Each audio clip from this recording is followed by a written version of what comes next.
Lockdown में भी अपराध कम होए के नाम नहीं लेवत है। बात करीन महासमुंद के त नेचर बास्केट फार्म हाउस में पुलिस दबिश दे के 41 लाख रुपया नकदी संग 11 जुआरी मन ला पकड़े में पुलिस सफलता पाई। जुआरी मन ले 5 लग्जरी गाड़ी और 12 नग कीमती मोबाइल घलोक जब्त करे गई।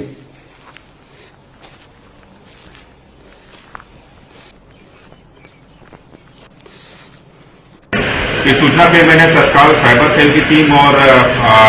हिंदूपुरा टीम को मैंने संबंधित स्थान पर रवाना किया और जुआरियां जो कि काफी सतर्क थे उन लोगों ने अपना पॉइंटर भी लगा के रखा था, लेकिन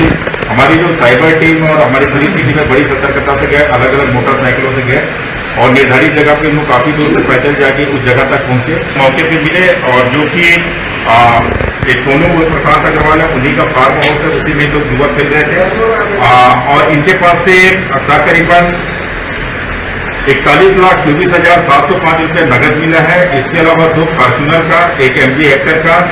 एक ब्रेजा कार और एक PV 300 कार, ऐसे 5 कार मिला है, 13 मोबाइल मिला है और इतनी बड़ी रकम